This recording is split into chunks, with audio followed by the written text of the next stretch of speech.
the last one that I want to cover today, the efficacy of self-exercise in patients with cervicogenic dizziness, a randomized controlled trial. So there's a lot of different things that can cause dizziness, and it's one of the things that we really try and make sure that we screen correctly for in the office, because it frankly can be scary on both sides of the equation. You know, as a patient myself who's had this, it can be scary because your brain goes through things like, all right, given my age and what I've done, what possible reason could I be this dizzy? All right.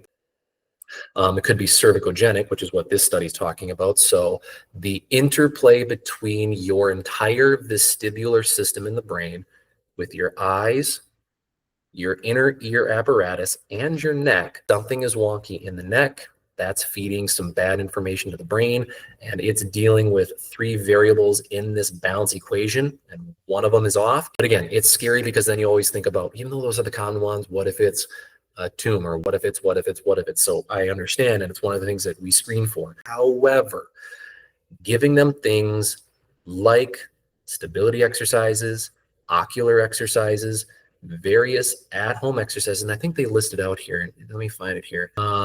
Here it is. Muscle mobilization and ocular motor training at home improved self-reported improvement in their dizziness symptoms, which is huge. And that's something that, again, I note with a lot of these patients is even if there's no initial obvious objective measurement that they're improving, they feel better.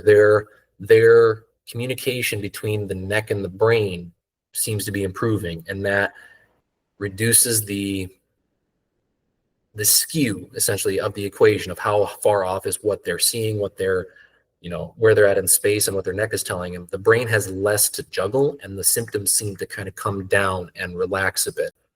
And in something that is basically entirely symptom-based, not necessarily always sign-based. So things that patients report that they can only feel, not things that I can always see.